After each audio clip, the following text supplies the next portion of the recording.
ਨਾਰੀ ਅਤੇ ਦਲਿਤ ਦੋ ਅਜਿਹੇ ਸਮਾਜਿਕ ਵਰਗ ਜਾਂ ਸਮੂਹ ਹਨ ਜਿਨ੍ਹਾਂ ਦੇ ਦਮਨ ਦਾ ਇਤਿਹਾਸ ਸਦੀਆਂ ਪੁਰਾਣਾ ਹੈ।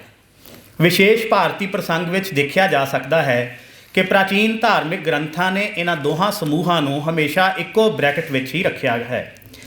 ਗੀਤਾ ਅਨੁਸਾਰ ਇਹ ਦੋਵੇਂ ਵਰਗ ਪਾਪ ਯੋਨੀ ਹਨ ਜਿਨ੍ਹਾਂ ਦੀ ਮੁਕਤੀ ਇਸ ਜਨਮ ਵਿੱਚ ਸੰਭਵ ਨਹੀਂ ਹੈ। ਇਹ ਵਰਗ ਪਿਛਲੇ ਜਨਮ ਦੇ ਮਾੜੇ ਕਰਮਾਂ ਕਾਰਨ ਇਸ ਯੋਨੀ ਵਿੱਚ ਆਏ ਹਨ ਤੇ ਹੁਣ ਇਸ ਜਨਮ ਵਿੱਚ ਦਲਿਤ ਉੱਚ ਵਰਣਾਂ ਦੀ ਸੇਵਾ ਕਰਕੇ ਅਤੇ ਨਾਰੀ ਪੁਰਸ਼ ਦੇ ਅਧੀਨ ਰਹਿੰਦਿਆਂ ਉਸ ਦੀ ਸੇਵਾ ਕਰਕੇ ਅਗਲੇ ਜਨਮ ਵਿੱਚ ਗਿਆਨ ਰਾਹੀਂ ਮੋਕਸ਼ ਪ੍ਰਾਪਤ ਕਰਨ ਦੇ ਹੱਕਦਾਰ ਹੋ ਸਕਦੇ ਹਨ।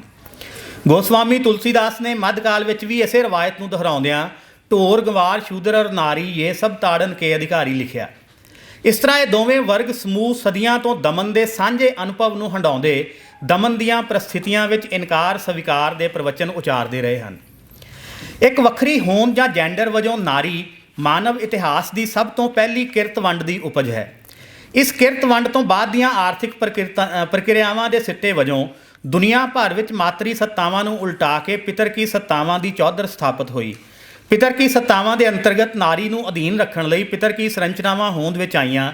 ਇਹਨਾਂ ਪਿਤਰਕੀ ਸੰਰਚਨਾਵਾਂ ਨੂੰ ਪਿਤਰਕੀ ਵਿਚਾਰਧਾਰਾਵਾਂ ਦਾ ਰੂਪ ਦੇ ਕੇ ਹਰ ਸਮੇਂ ਇਹਨਾਂ ਦਾ ਉਤਪਾਦਨ ਅਤੇ ਪੁਨਰ ਉਤਪਾਦਨ ਸ਼ੁਰੂ ਕੀਤਾ ਗਿਆ ਤਾਂ ਜੋ ਇਹਨਾਂ ਨੂੰ ਸਮਾਜਿਕ ਸੰਰਚਨਾਵਾਂ ਦੀਆਂ ਜੜ੍ਹਾਂ ਤੱਕ ਸਥਾਪਿਤ ਕਰ ਦਿੱਤਾ ਜਾਵੇ। ਸਥਾਪਨਾ ਦੀ ਇਹ ਪ੍ਰਕਿਰਿਆ ਅੱਜ ਤੱਕ ਜਾਰੀ ਹੈ। ਇਸ ਗੱਲ ਦੀ ਪੁਸ਼ਟੀ ਲਈ 24 ਘੰਟੇ ਚੱਲਣ ਵਾਲੇ ਤਰ੍ਹਾਂ ਦੇ ਧਾਰਮਿਕ ਚੈਨਲਾਂ ਉੱਤੇ ਹਰ ਸਮੇਂ ਜਾਰੀ ਧਾਰਮਿਕ ਪ੍ਰਵਚਨਾਂ ਨੂੰ ਸੁਣਿਆ ਜਾ ਸਕਦਾ ਹੈ, ਖਾਸ ਤੌਰ ਉੱਤੇ ਜਦੋਂ ਇਹ ਪ੍ਰਵਚਨ ਔਰਤਾਂ ਨੂੰ ਸੰਬੋਧਿਤ ਹੋ ਰਹੇ ਹੋਣ। ਅਜੋਕੇ ਮੰਡੀ ਦੇ ਦੌਰ ਵਿੱਚ ਮੰਡੀ ਬਾਜ਼ਾਰ ਵੀ ਇਹਨਾਂ ਰੂੜੀਆਂ ਦੇ ਉਤਪਾਦਨ ਰਾਹੀਂ ਜੈਂਡਰ ਦੀ ਰਵਾਇਤੀ ਸਮਾਜਿਕ ਘਾੜਤ ਦੇ ਕੰਮ ਵਿੱਚ ਰੁੱਝਾ ਹੋਇਆ ਹੈ। ਭਾਰਤ ਦੇ ਖਿੱਤੇ ਅੰਦਰ ਵੱਖ-ਵੱਖ ਸਮਾਜਿਕ ਜਾਤੀਆਂ ਨੂੰ ਹਾਕਮ ਜਾਤੀਆਂ ਦੇ ਗੁਲਾਮ ਬਣਾਉਣ ਦਾ ਕੰਮ ਬ੍ਰਾਹਮਣਵਾਦ ਨੇ ਕੀਤਾ। ਇਸ ਵਿਚਾਰਧਾਰਾ ਨੇ ਸਮਾਜਿਕ ਦਰਜਾਬੰਦੀ ਲਈ ਸ਼ੁੱਧਤਾ ਦੇ ਸੰਕਲਪ ਨੂੰ ਘੜਿਆ ਅਤੇ ਇਸ ਆਧਾਰ ਉੱਤੇ ਦਵਿਜ ਅਤੇ ਅਦਵਿਜ ਜਾਤੀਆਂ ਵਿਚਕਾਰ ਵੰਡ ਨੂੰ ਸਮਾਜ ਦੀ ਬੁਨਿਆਦੀ ਵੰਡ ਬਣਾ ਦਿੱਤਾ। ਇਹ ਵਿਚਾਰਧਾਰਾ ਸੱਤਾ ਨਾਲ ਜੁੜੇ ਪਤਵੰਤਿਆਂ ਦੀ ਵਿਚਾਰਧਾਰਾ ਸੀ ਜਿਸ ਦਾ ਮੁੱਖ ਮੰਤਵ ਉਤਪਾਦਨਸ਼ੀਲ ਕਿਰਤੀਆਂ ਜਾਂ ਅਦਵਿਜਾਂ ਦੀ ਗੁਲਾਮੀ ਨੂੰ ਸਦੀਵੀ ਬਣਾਉਣਾ ਸੀ। ਇਹ ਕਿਰਤੀ ਇਤਿਹਾਸ ਦੇ ਕਿਸੇ ਕਾਲ ਖੰਡ ਵਿੱਚ ਤਾਕਤਵਰ ਕੌਮਾਂਤਰੀ ਕਬੀਲਿਆਂ ਜਾਂ ਤਾਕਤਵਰ ਸਮੰਤੀ ਰਾਜਿਆਂ ਹੱਥੋਂ ਮਾਤ ਖਾਣ ਵਾਲੀਆਂ ਜਨਜਾਤੀਆਂ ਦੇ ਲੋਕ ਹੀ ਸਨ ਜਿਨ੍ਹਾਂ ਨੂੰ ਵੱਖ-ਵੱਖ ਸਮੇਂ ਵਰਣ ਵਿਵਸਥਾ ਦੀ ਦਰਜੇਬੰਦੀ ਅੰਦਰ ਸ਼ੂਦਰ ਐਲਾਨਿਆ ਗਿਆ। ਅੰਗਰੇਜ਼ਾਂ ਦੀ ਬਸਤੀਵਾਦੀ ਹਕੂਮਤ ਨੇ ਇਹਨਾਂ ਸਮਾਜਿਕ ਦਰਜੇਬੰਦੀਆਂ ਨੂੰ ਹੋਰ ਮਜ਼ਬੂਤ ਕਰਨ ਦੀ ਸੁਚੇਤ ਕੋਸ਼ਿਸ਼ ਕੀਤੀ ਅਤੇ ਹਿੰਦੁਸਤਾਨੀ ਸਮਾਜ ਵਿਚਲੇ ਸਾਂਝੀਵਾਲਤਾ ਦੇ ਸਾਰੇ ਤੱਤਾਂ ਨੂੰ ਨਸ਼ਟ ਕਰਨ ਵਿੱਚ ਕੋਈ ਕਸਰ ਨਾ ਛੱਡੀ। ਅਜੋਕੀਆਂ ਕਈ ਨਵੀਆਂ ਜਾਤੀਆਂ ਜਾਂ ਜਾਤਾਂ ਦੀ ਘਾੜਤ ਵੱਡੇ ਪੱਧਰ ਉੱਤੇ ਬਸਤੀਵਾਦੀ ਸਮਿਆਂ ਅੰਦਰ ਹੀ ਹੋਈ ਹੈ। ਆਧੁਨਿਕ ਪੰਜਾਬੀ ਕਵਿਤਾ ਦਾ ਆਰੰਭ ਉਹਨਾਂ ਪ੍ਰਸਥਿਤੀਆਂ ਵਿੱਚ ਹੋਇਆ ਜਦੋਂ ਪੰਜਾਬੀ ਸਮਾਜ ਦੇ ਪ੍ਰਧਾਨ ਵਰਗ ਜਾਂ ਸਮੂਹ ਖੁਦ ਬਸਤੀਵਾਦੀ ਗੁਲਾਮੀ ਹੰਢਾ ਰਹੇ ਸਨ। ਉਹਨਾਂ ਲਈ ਸਭ ਤੋਂ ਵੱਡਾ ਤਤਕਾਲੀ ਵਿਚਾਰਕ ਮਸਲਾ ਉਹਨਾਂ ਦੀ ਆਪਣੀ ਆਜ਼ਾਦੀ ਦਾ ਹੀ ਸੀ। ਮੁਲਕ ਦੀ ਆਜ਼ਾਦੀ ਦੇ ਇਸ ਵੱਡੇ ਸਵਾਲ ਨੇ ਉਹਨਾਂ ਲਈ ਹੋਰ ਸਮਾਜਿਕ ਮਸਲੇ ਅਦ੍ਰਿਸ਼ ਕਰ ਦਿੱਤੇ ਸਨ। ਆਜ਼ਾਦੀ ਅੰਦੋਲਨ ਦੀ ਇਸ ਵਿਚਾਰਕ ਜ਼ਮੀਨ ਵਿੱਚੋਂ ਉਪਜਦੀ ਕਵਿਤਾ ਵੀ ਇਸੇ ਲਈ ਇਹਨਾਂ ਮਸਲਿਆਂ ਨੂੰ ਨਜਿੱਠਣ ਦੀ ਕੋਸ਼ਿਸ਼ ਨਹੀਂ ਕਰਦੀ। ਗਦਰ ਗੂੰਜਾਂ ਵਿੱਚ ਜ਼ੋਰ ਮੁਲਕ ਦੇ ਸਾਰੇ ਮਜ਼ਹਬਾਂ ਜਾਤੀਆਂ ਦੇ ਲੋਕਾਂ ਦੀ ਏਕਤਾ ਉੱਪਰ ਹੈ ਕਿਉਂਕਿ ਮੁਲਕ ਅੰਦਰ ਗਦਰ ਕਰਨਾ ਹੀ ਇੱਕੋ ਇੱਕ ਤਤਕਾਲੀ ਕਾਰਜ ਹੈ। ਕਿਰਤੀ ਲਹਿਰ ਦੀ ਕਵਿਤਾ ਸਭਨਾਂ ਜਾਤੀਆਂ ਲਈ ਇੱਕ ਸਾਂਝਾ ਸ਼ਬਦ ਕਿਰਤੀ ਘੜਦੀ ਹੈ। ਬੇਸ਼ੱਕ ਇਸ ਕਵਿਤਾ ਦੀ ਸਿਆਸੀ ਤਰਜਮਾਨ ਪਾਰਟੀ ਦਾ ਨਾਂ ਕਿਰਤੀ ਕਿਸਾਨ ਪਾਰਟੀ ਹੈ ਜੋ ਇਹਨਾਂ ਦੋ ਵਰਗਾਂ ਨੂੰ ਵੱਖਰਿਆਉਂਦਾ ਹੈ, ਪਰੰਤੂ ਕਵਿਤਾ ਕਿਰਤੀ ਸ਼ਬਦ ਨੂੰ ਮੋਟੇ ਠੁੱਲੇ ਰੂਪ ਵਿੱਚ ਹੀ ਵਰਤਦੀ ਹੈ। ਉਸੇ ਤਰ੍ਹਾਂ ਜਿਵੇਂ ਇਸ ਕਵਿਤਾ ਵਿੱਚ ਜੱਟ ਕੋਈ ਜਾਤੀ ਨਹੀਂ ਸਗੋਂ ਦੁਨੀਆ ਭਰ ਦੇ ਕਿਸਾਨ ਹਨ। ਪੂਰਨ ਸਿੰਘ ਤੋਂ ਲੈ ਕੇ ਧਨੀ ਰਾਮ ਚਾਤ੍ਰਿਕ ਤੱਕ ਇਸ ਦੌਰ ਦੀ ਪੰਜਾਬੀ ਕਵਿਤਾ ਅੰਦਰ ਨਾਰੀ ਅਤੇ ਦਲਿਤ ਦੀ ਦਮਨ ਦੇ ਸ਼ਿਕਾਰ ਸਮੂਹਾਂ ਵਜੋਂ ਸਥਿਤੀ ਆਮ ਤੌਰ 'ਤੇ ਸਧਾਰਨ ਜਾਂ ਨਾਰਮਲ ਸਥਿਤੀ ਹੀ ਹੈ। ਇਸ ਸਥਿਤੀ ਵਿੱਚ ਦਮਾਮੇ ਮਾਰਦਿਆਂ ਜੱਟ ਦੇ ਮੇਲੇ ਆਉਣਾ ਅਤੇ ਪਿੱਛੇ ਮਾਲ ਢਾਂਡਾ ਸਾਂਭਣੇ ਨੂੰ ਜਿਹੜਾ ਇੱਕ ਜਾਤੀਵਾਚਕ ਸ਼ਬਦ ਵਰਤਿਆ ਜਾਂਦਾ ਛੱਡ ਕੇ ਆਉਣਾ ਦਰਜਾਬੰਦੀ ਦੇ ਕਿਸੇ ਪ੍ਰਗਟਾਵੇ ਦੀ ਥਾਂ ਪੰਜਾਬੀ ਅਰਥਚਾਰੇ ਅਤੇ ਸਮਾਜ ਦੀ ਸਹਿਜ ਸਥਿਤੀ ਹੈ। ਪ੍ਰਗਤੀਵਾਦੀ ਕਵਿਤਾ ਦੇ ਆਰੰਭ ਵਿੱਚ ਅੰਮ੍ਰਿਤਾ ਪ੍ਰੀਤਮ ਦੀ ਕਵਿਤਾ ਅੰਨਦਾਤਾ ਨਾਰੀ ਦੇ ਹਰ ਤਰ੍ਹਾਂ ਦੇ ਦਮਨ ਨੂੰ ਪੇਸ਼ ਕਰਨ ਵਾਲੀ ਕਵਿਤਾ ਵਜੋਂ ਸਾਹਮਣੇ ਆਉਂਦੀ ਹੈ।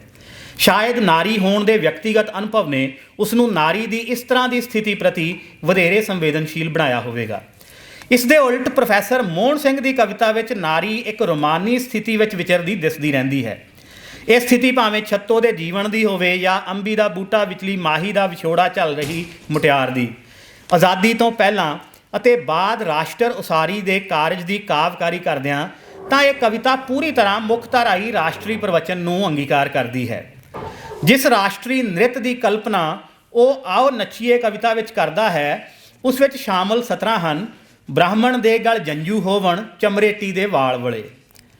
ये सतरां सब तरह दीआं असल विरोधतावां नूं अलोप करके यूटोपियाई राष्ट्र दे तसव्वुर विचों ही निकलदियां हन। इत्थे चमरेटी नारी भी है अते दलित भी, ये दोहां समूहां की तर्जमानी कर रही है।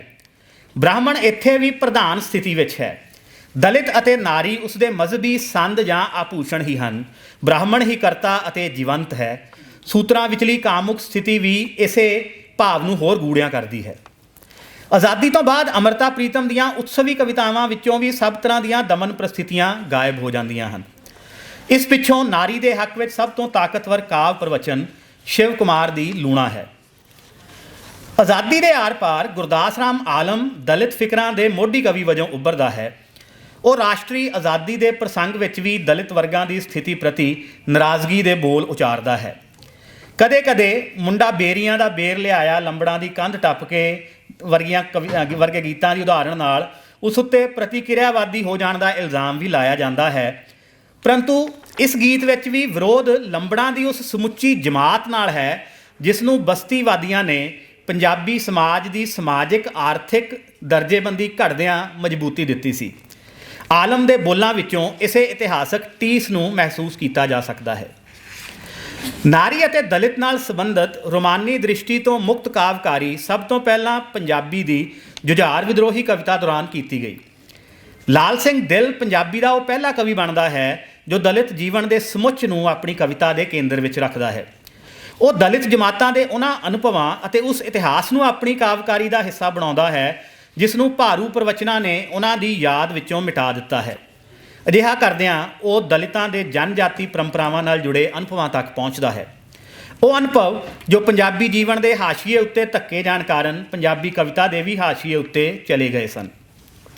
दिल की खूबसूरती ये है कि उसकी कविता विच किरसानी के शोषण प्रति भी उन्नी ही संवेदनशीलता नज़र आउंदी है। एन उस तरह जिवें पाश के बुनियादी तौर उत्ते किरसानी के कवि होने के बावजूद दलितां के समाजिक आर्थिक शोषण विरुद्ध तिखे रोह की आवाज़ सुनती है। उदाहरण वजों दिल की जट बारे कविता अते पाश की चिड़ियां दा चंबा देखी जा सकती है। इसे परंपरा के कवि संत राम उदासी ने भी पंजाबी कविता विच नक वगदे अखां चुन्नियां ते दंद करेड़े वाले लोगों के दर्द नूं भी शामिल किया ते जिथे अणविआहियां मावां ने जिवें लिखदा है सो उन्हां दे जीवन संकट नूं भी इसका हिस्सा बनाया।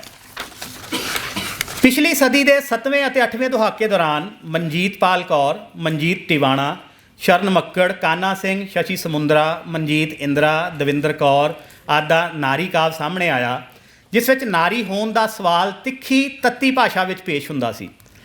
अमृता तो बाद ये नारी कविता उस पीढ़ी की कविता सी जिसनूं पहली बार घर की चार दीवारी तो बाहर विचरन का मौका मिलिया सी। घर तो बाहर दे उस वेले दे पंजाब विच रोह विद्रोह की जुबान का ही बोलबाला सी। इसे लई इस कविता का मुहावरा भी यही है। एक कविता वधेरे रूप में भावुकता के पद्धर उत्ते मर्द सत्ता का विरोध करती सी।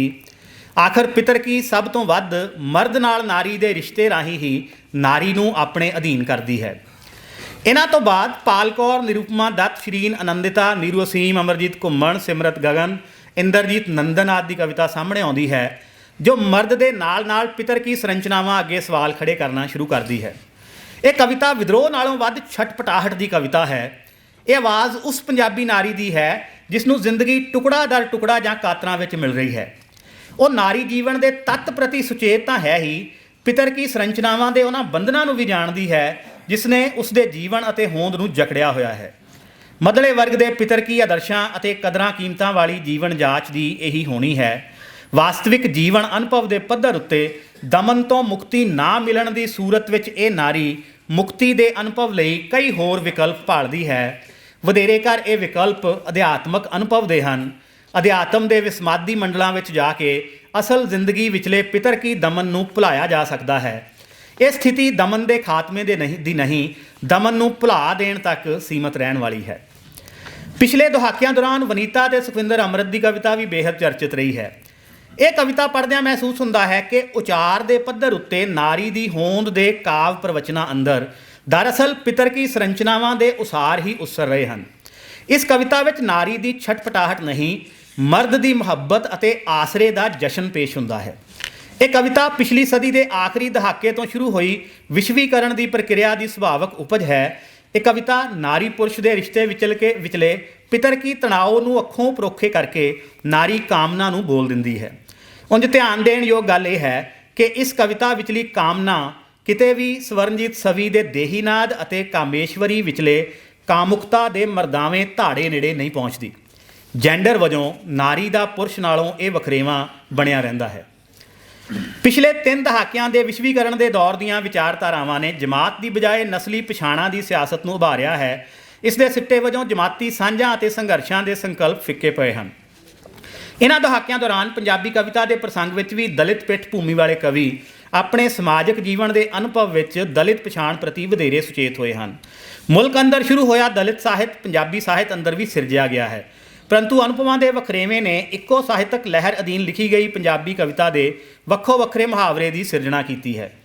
ਮਦਨ ਵੀਰਾ ਦਿਲ ਦੀ ਪਰੰਪਰਾ ਨੂੰ ਅੱਗੇ ਵਧਾਉਂਦਾ ਆਪਣੇ ਕਾਵ ਸਰੋਕਾਰਾਂ ਨੂੰ ਸਮਾਜਿਕ ਵਿਤਕਰੇ ਤੋਂ ਅਗਾਂਹ ਆਰਥਿਕ ਆਧਾਰਾਂ ਤੱਕ ਵੀ ਫੈਲਾਉਂਦਾ ਹੈ। ਮਨਮੋਹਨ ਵਧੇਰੇ ਦਾਰਸ਼ਨਿਕ ਅਤੇ ਸੁਹਜਮਈ ਹੋ ਕੇ ਸਮਾਜਿਕ ਅਨੁਭਵ ਵਿੱਚੋਂ ਹੰਢਾਈ ਮਾਨਸਿਕ ਪੀੜਾ ਅਤੇ ਅਪਮਾਨ ਦੇ ਸਿੱਟੇ ਵਜੋਂ ਚੀਕ ਦੇ ਰੂਪ ਵਿੱਚ ਪੈਦਾ ਹੁੰਦੀ ਕਾਵਕਾਰੀ ਦੇ ਨਵੇਂ ਸ਼ਿਲਪ ਵਿਧਾਨ ਦੀ ਗੱਲ ਕਰਦਾ ਹੈ। ਮੋਹਨ ਤਿਆਗੀ ਪਿੰਡ ਦੀ ਉਸ ਸਪੇਸ ਤੋਂ ਬਾਗੀ ਹੁੰਦਾ ਹੈ ਜਿਸ ਵਿੱਚ ਦਲਿਤਾਂ ਅਤੇ ਜਨਜਾਤੀ ਲੋਕਾਂ ਦਾ ਸਮਾਜਿਕ ਰੁਤਬਾ ਦੁਜੈਲਾ ਰਹਿੰਦਾ ਹੈ। ਇਸ ਲਈ ਇਹ ਕਵਿਤਾ ਸੰਪਤੀ ਵਿਹੂਣੇ ਦਲਿਤ ਦੀ ਆਵਾਜ਼ ਹੈ ਜਿਸ ਦਾ ਆਪਣੇ ਪਿੰਡ ਨਾਲ ਕੋਈ ਮੋਹ ਨਹੀਂ ਹੈ।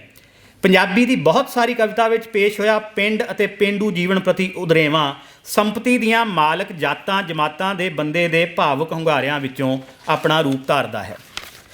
ਬਲਬੀਰ ਮਾਧਵਪੁਰੀ ਅਤੇ ਗੁਰਮੀਤ ਕਲਰ ਮਾਜਰੀ ਦੀ ਕਵਿਤਾ ਮੱਧਲੇ ਵਰਗ ਵਿੱਚ ਸ਼ਾਮਲ ਹੋ ਗਏ ਦਲਿਤ ਦੇ ਵਿਸ਼ੇਸ਼ ਸੰਕਟ ਨੂੰ ਜ਼ੁਬਾਨ ਦਿੰਦੀ ਹੈ। ਇਹ ਦਲਿਤ ਬੰਦਾ ਦਲਿਤ ਮੁਕਤੀ ਦੀ ਬਜਾਏ ਸੱਤਾ ਵਿੱਚ ਮਿਲੇ ਹਿੱਸੇ ਨੂੰ ਬਚਾ ਕੇ ਰੱਖਣਾ ਚਾਹੁੰਦਾ ਹੈ। ਇਸ ਲਈ ਉਹ ਇਸ ਸੱਤਾ ਦੁਆਲੇ ਉਸਰੀਆਂ ਸੰਰਚਨਾਵਾਂ ਅੰਦਰ ਹੀ ਆਪਣੀ ਸਪੇਸ ਖੋਜਣ ਅਤੇ ਬਚਾ ਕੇ ਰੱਖਣ ਦੇ ਆਹਰ ਵਿੱਚ ਜੁਟਿਆ ਹੋਇਆ ਹੈ। ਅਜਿਹਾ ਬੰਦਾ ਪ੍ਰਤੀਰੋਧ ਦੇ ਸੁਰਾਂ ਨੂੰ ਤਿਆਗ ਕੇ ਜਾਂ ਤਾਂ ਸਵੈ ਦੇ ਘੇਰਿਆਂ ਅੰਦਰ ਸੁੰਗੜ ਜਾਂਦਾ ਹੈ ਅਤੇ ਜਾਂ ਆਪਣੇ ਇਤਿਹਾਸ ਦੇ ਗੌਰਵ ਤੋਂ ਹੀ ਮੁਨਕਰ ਹੋ ਜਾਂਦਾ ਹੈ। ਗੁਰਮੀਤ ਕਲਰ ਮਾਜਰੀ ਜਿਸ ਸਥਾਨ ਉੱਤੇ ਖੜ੍ਹਾ ਹੋ ਕੇ ਨਦੀਓ ਵਾਪਸ ਪਰਤ ਆਓ ਦਾ ਸੱਦਾ ਦਿੰਦਾ ਹੈ ਉਹ ਵਿਸ਼ੈਲੇ ਇਤਿਹਾਸ ਉਹਦੀ ਕਵਿਤਾ ਦੇ ਸ਼ਬਦ ਨੇ ਤੋਂ ਮੁਕਤ ਹੈ। ਇਤਿਹਾਸ ਜਿਸ ਤਰ੍ਹਾਂ ਦਾ ਵੀ ਹੋਵੇ ਉਸ ਤੋਂ ਮੁਕਤ ਹੋਣ ਦਾ ਅਰਥ ਆਪਣੇ ਚੰਗੇਰੇ ਭਵਿੱਖ ਤੋਂ ਮੁਕਤ ਹੋ ਜਾਣਾ ਵੀ ਹੁੰਦਾ ਹੈ। ਮਾਧੋਪੁਰੀ ਦੀ ਕਵਿਤਾ ਵਿਚਲਾ ਮੱਧਲਾ ਦਲਿਤ ਬੰਦਾ ਤਾਂ ਅਹਿਸਾਸੇ ਕਮਤਰੀ ਦੀ ਹੱਦ ਤੱਕ ਚਲਾ ਜਾਂਦਾ ਹੈ ਅਤੇ ਲਿਖਦਾ ਹੈ, ਕਾਸ਼ ਮੈਂ ਕੁੱਤਾ ਹੁੰਦਾ, ਇੱਥੋਂ ਦਾ ਮੂਲ ਵਾਸੀ ਨਾ ਹੁੰਦਾ, ਕਦੇ ਉਹ ਮੇਰੇ ਵਾਲਾਂ 'ਚ ਹੱਥ ਫੇਰਦੀ, ਕਦੇ ਮੈਨੂੰ ਗੋਦੀ ਵਿੱਚ ਬਿਠਾਉਂਦੀ, ਉਸ ਹੱਥੋਂ ਬ੍ਰੈਡ ਬਟਰ ਮੈਂ ਖਾਂਦਾ। ਵਿਸ਼ਵੀਕਰਨ ਦੀ ਪ੍ਰਕਿਰਿਆ ਸ਼ੁਰੂ ਹੋਣ ਦੇ ਆਸ-ਪਾਸ ਜਾਂ ਬਾਅਦ ਜਨਮੀ ਪੀੜ੍ਹੀ ਆਪਣੇ ਨਾਰੀ ਅਤੇ ਦਲਿਤ ਸਰੋਕਾਰਾਂ ਪ੍ਰਤੀ ਵਧੇਰੇ ਸਹਿਜ ਹੈ। ਇਹਨਾਂ ਲਈ ਇਹ ਜੈਂਡਰ ਜਾਂ ਜਾਤੀ ਆਧਾਰਿਤ ਅਨੁਭਵ ਹੀ ਕਾਵਕਾਰੀ ਦਾ ਸਮੁੱਚਾ ਬਾਹਰੀ ਅਨੁਭਵ ਨਹੀਂ ਬਣਦਾ। ਉਹ ਆਪਣੇ ਇਸ ਵਿਸ਼ੇਸ਼ ਅਨੁਭਵ ਨੂੰ ਕਾਵ ਬੋਧ ਅੰਦਰ ਸਮਾ ਕੇ ਜੀਵਨ ਦੇ ਹਰੇਕ ਵਸਤ ਵਰਤਾਰੇ ਨੂੰ ਦੇਖਦੇ ਅਤੇ ਕਾਵਕਾਰੀ ਦਾ ਹਿੱਸਾ ਬਣਾਉਂਦੇ ਹਨ। ਇਹਨਾਂ ਦੇ ਕਾਵ ਸਰੋਕਾਰ ਇਸੇ ਲਈ ਵਧੇਰੇ ਵੰਨ ਸੁਵੰਨੇ ਅਤੇ ਬਹੁ ਪਸਾਰੀ ਹਨ। ਉਹ ਬ੍ਰਾਹਮਣਵਾਦ ਅਤੇ ਪਿਤਰਕੀ ਸੰਰਚਨਾਵਾਂ ਨੂੰ ਨਕਾਰਦੇ ਜੀਵਨ ਦੀਆਂ ਰਵਾਇਤੀ ਜਾਂਚਾਂ ਤੋਂ ਇਨਕਾਰੀ ਹਨ। ਇਹ ਨਵੀਆਂ ਕਾਵ ਆਵਾਜ਼ਾਂ ਉਹਨਾਂ ਸਾਰੇ ਪਿਤਰਕੀ ਬ੍ਰਾਹਮਣਕ ਘੇਰਿਆਂ ਦਾਇਰਿਆਂ ਨੂੰ ਚੁਣੌਤੀ ਦੇ ਰਹੀਆਂ ਹਨ ਜਿਨ੍ਹਾਂ ਬਾਰੇ ਗੱਲ ਕਰਨ ਨੂੰ ਹੀ ਵਰਜਿਤ ਸਮਝਿਆ ਜਾਂਦਾ ਸੀ। ਦਲਿਤ ਕਵਿਤਾ ਅੰਦਰ ਸਤਪਾਲ ਭੀਖੀ, ਰਾਜਵਿੰਦਰ ਮੀਰ, ਸੰਤੋਖ ਸਿੰਘ ਸੁੱਖੀ, ਦੀਪ ਨਿਰਮੋਹੀ, ਲਿਪੀ ਦਾ ਮਹਾਦੇਵ ਆਦਿ ਦੀ ਆਮਦ ਨੇ ਇਸ ਦਾ ਸਰੂਪ ਪੂਰੀ ਤਰ੍ਹਾਂ ਬਦਲ ਦਿੱਤਾ ਹੈ। ਇੱਥੋਂ ਤੱਕ ਕਿ ਇਹਨਾਂ ਦੀ ਕਵਿਤਾ ਨੂੰ ਦਲਿਤ ਜਾਂ ਕਿਸੇ ਵੀ ਹੋਰ ਤੰਗ ਵਰਗੀਕਰਨ ਦਾ ਹਿੱਸਾ ਬਣਾਉਣਾ ਵੀ ਔਖਾ ਲੱਗਦਾ ਹੈ।